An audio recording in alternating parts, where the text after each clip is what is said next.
Hey, what's going on, Trails Collective? This is Ian here, looking to bring you into what's shaken in the regional trail world over this past week and the week ahead. So we'll mix things up a little bit.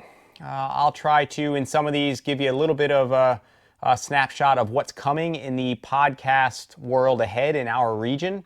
So far to date, Ellie's done some of that, and a look back or somewhat of a regurgitation of some of the prior week's podcasts.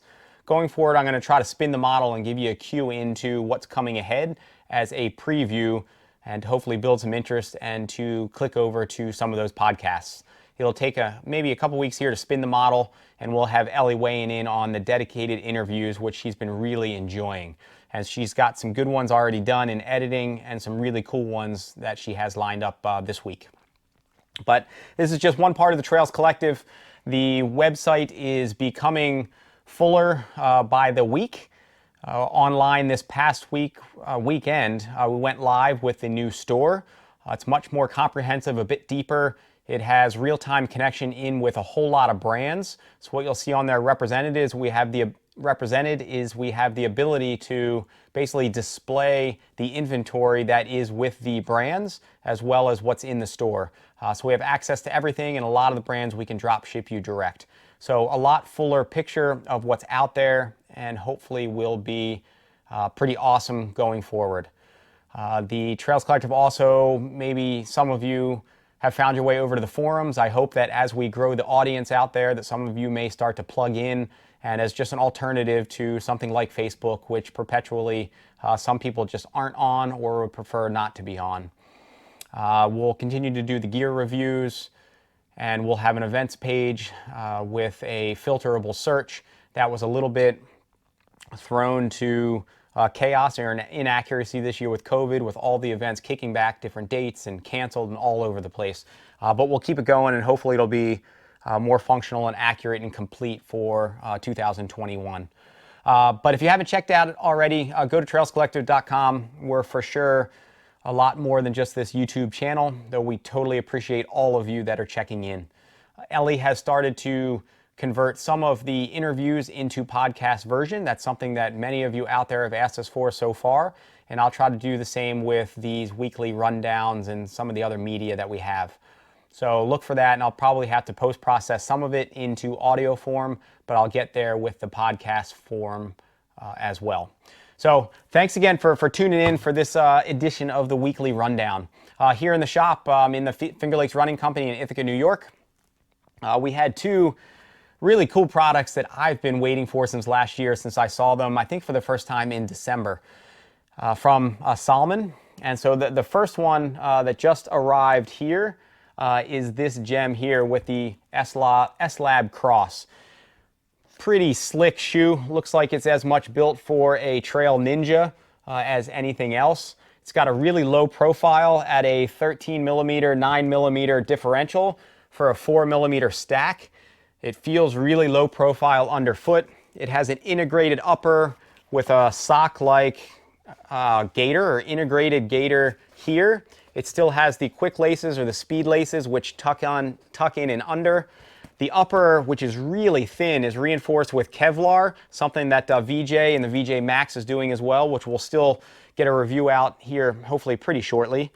And it also has an outsole rubber with the contra grip that's built on, in theory, a gecko's foot. A gecko, which is dependent on the sum total of all the factors of van der Waals force, would find it extremely difficult to stick to anything that eliminates its ability to utilize the force. And indeed, geckos cannot stick to Teflon.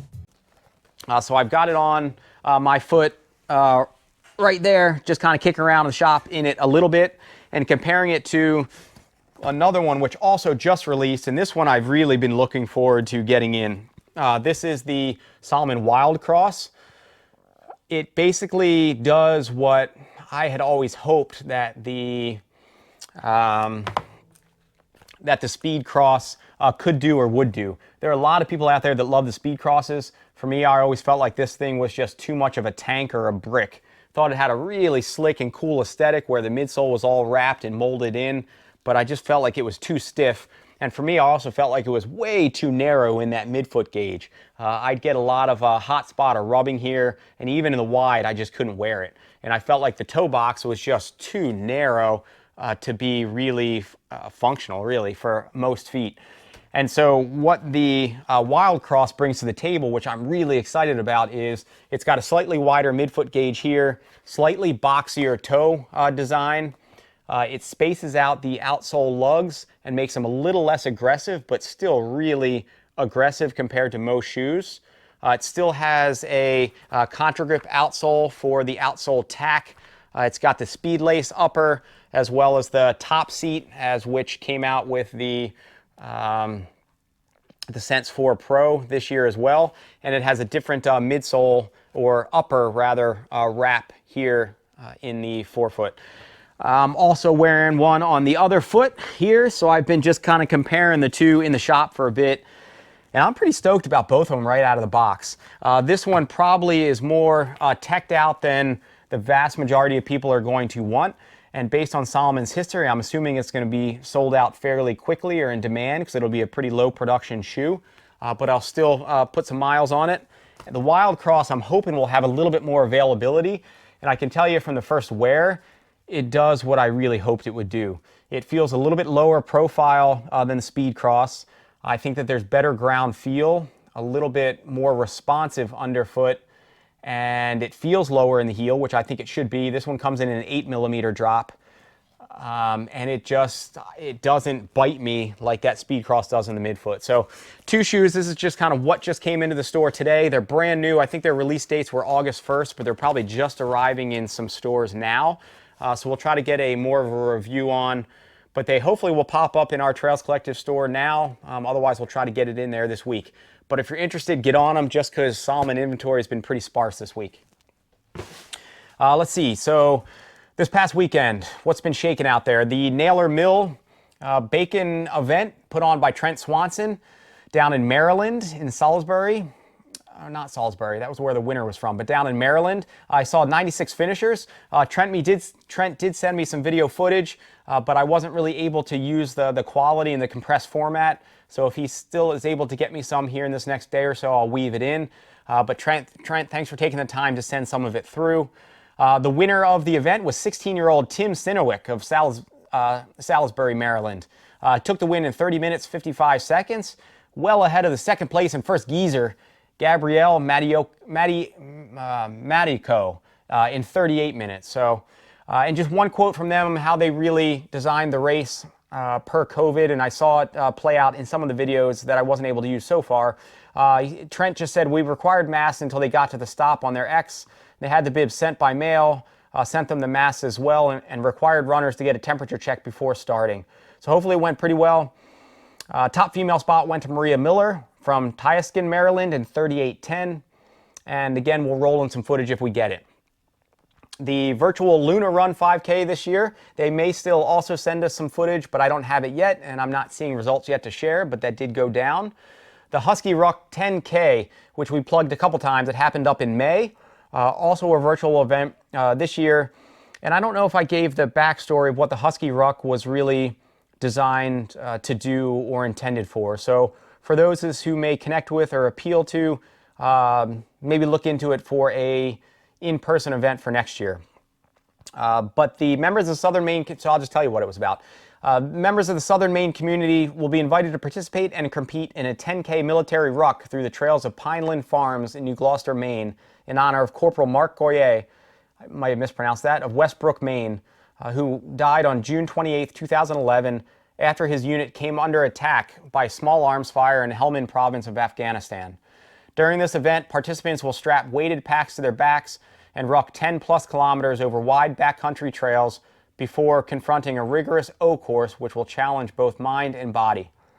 So sounds like a pretty cool cross or OCR style event, but it went down. I didn't see the virtual results or if they're up, but hopefully a good number participated. The Mighty Mosquito 99 mile was also supposed to have a relay, but it just went with the solo version this year. It looked like a tough one out there just based on the results. 12 were able to see it through to the finish. 27 DNF'd and 4 DNS's. Phil Nesbitt took the win of Caledonia, New York in 1955. That's moving right along for 99 miles. And Veronica Leeds was the first female across the finish in 23:44, also moving right along. This past weekend would have been Eastern States weekend, and so we'll call them the Eastern States 9, set out in fat-ass fashion. 6 got out after it, but came up short of the finish. They were Misty Trowbridge, Daniel Barney, Samantha Hurlbert, Teresa Barnes, Brandon Menser, and Shannon Bragdon Cohen. So a couple of them, I think, had Facebook posts, but they, again, came up short of their overall goal on that day. 3 made it through to the finish. Don Nisley, and we'll plug a finish photo. Adam Kolb also will grab an image here. Put in 108 miles, so I think he did maybe a warm-up on the day or something to that effect. Pretty tough dude. This is his 3rd Eastern States finish, and 2 of them, with last year being canceled, were fat-ass style. So pretty tough course to get out there just doing it on your own, but definitely got it done. So nice work, Adam. And then Seamus Nugent, and hopefully we'll get some footage or weighing in here from Aaron Stredney and crew, but finished with 103 miles on the day, and I believe his first 100-mile finish. So awesome job, everybody, getting it done and being out there and still celebrating a wonderful event that just wasn't able to run this year. On the FKT front, rather, continued shout out to the crew at fastestknowntimes.com. They for sure have their work cut out for them this year with a number of people that are really plugging into the FKT scene. And so this compiles all the info which I draw on, as well as logo, which I plug behind me here most episodes. So for those who, let's see, there were a couple that got out in some pretty burly efforts that came up short of their FKT goal. 2 tough, solid women went after the long trail. Eliza LaPierre in a supported fashion, and Alicia Hudelson in unsupported fashion.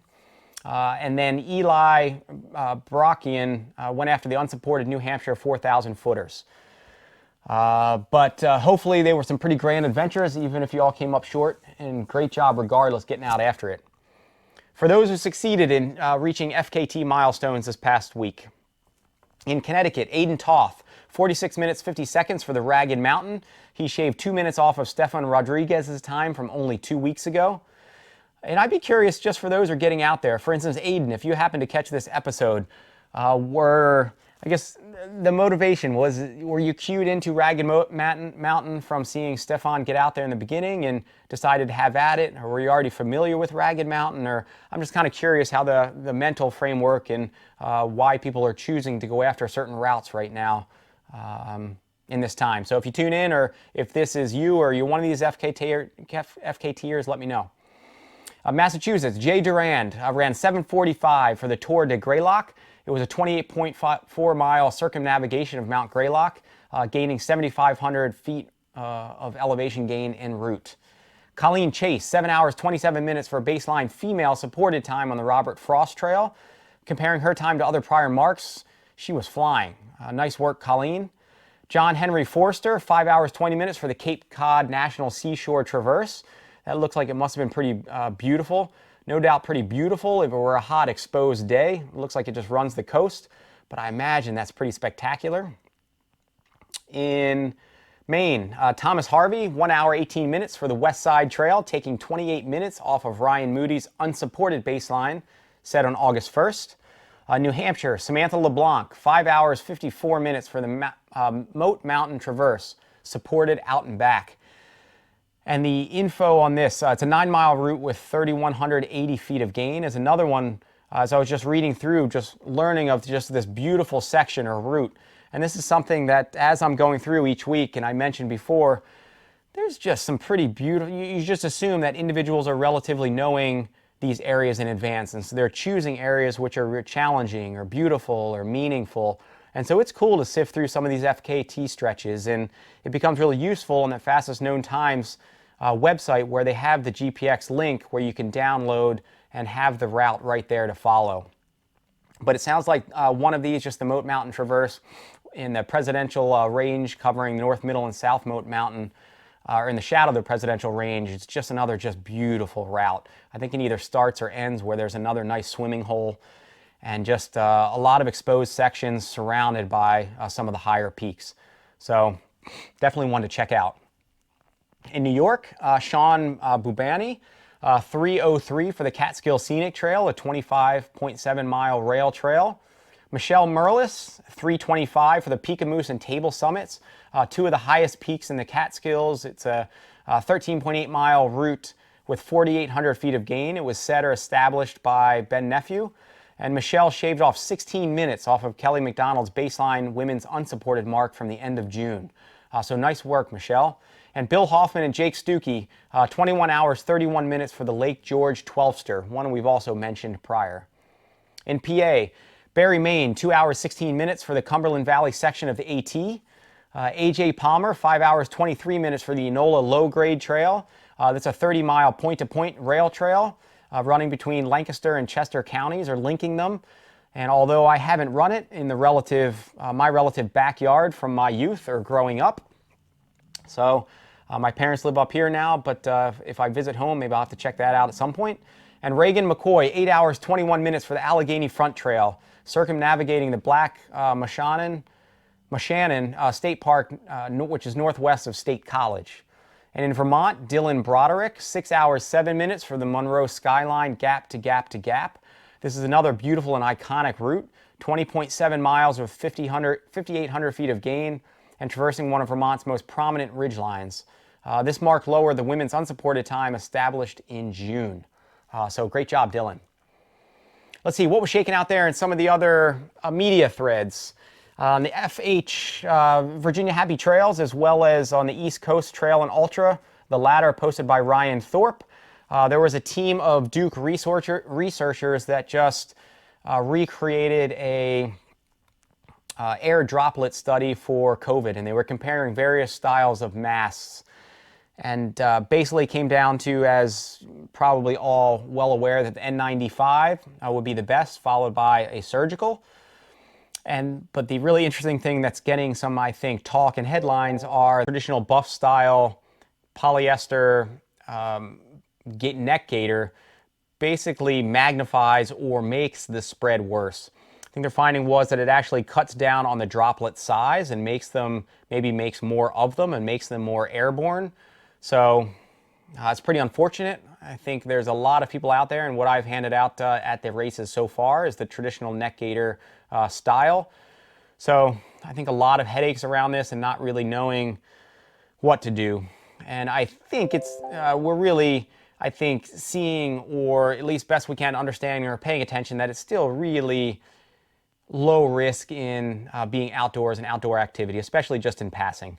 I think it's really pointing toward really needing to be in a closed space for prolonged contact without any masks at all, particularly indoors.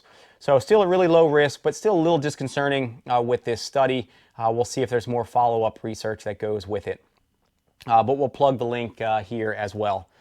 On the Mass Ultra page, they plugged two Massachusetts runners who ran the Tushars Ultras in Utah, one of which finished top 10. It was Jeremy Scanlon of Worcester, Mass. And the two individuals are both working toward the Run Rabbit Run 100 in September. One pretty cool announcement, Shan Riggs of Connecticut, with the hashtag number Shan Runs Across America. Connecticut Trail and Ultra Shan Riggs announced end of last week his plan to run from San Francisco to the Connecticut coast starting September 1st. The target for the 3,100-mile journey with 200,000 feet of elevation gain is to cover between 25 and 50 miles a day for a 3 to 4 month finish. Shan said the run is the dream for him of a lifetime, but more importantly will be used as a fundraiser for Food Share, which helps get food to those who are in a food insecure position, and something extremely important right now. So more info coming soon. We'll hopefully have an interview with Ellie and Shan hopefully here pretty soon. Check out his route. You can look it up and plug in. Particularly, he was looking for anybody or any networks of individuals or friends in the running community, trail community in California, Nevada, and Utah, the opening states, for some network along the way. So let's see. Events running in August, actual in-person or non-virtual. August 15th, there's a Maryland heat race. It's a 25K and 50K in Elk Ridge, Maryland, in Patapsco Park. Start anywhere on the course, limited and informal aid. There's currently 30 people registered in the 50K and 63 in the 25K. Registration is open just until tomorrow, the 13th. So if you're up for an in-person 25K, 50K in the Maryland area, for sure, check it out, and we'll have the link, and it's also at Ultra Sign Up. The Interstate 17-mile trail run in Gloucester, New Jersey. This is a looping course using the beautiful Palisades network of trails along the Hudson River between New York and New Jersey. The course provides elevation change of 6,500 feet over 17 miles. So some pretty, I think, sharp ups and downs. River and waterfall views and some steep ascents again in the mix. Registration is only open until this Thursday, the 14th. Check it out at Run Sign Up, and we'll have the link. August 20th, the Rotary Trails to Ales 5K in Bedford, New Hampshire. Designated course that you run at some point during the start window. Time yourself to submit it afterward. Still grab some ales post-race. And one of the things is there's a race company that uses a Jumbotron that they're using a banner for the finish. And it provides the photo you want up there, and I guess it'll display that. So I'm thinking we could all probably plug in and just submit, I don't know, maybe random photos of somebody we choose to submit in pretty kind of funny or an embarrassing fashion.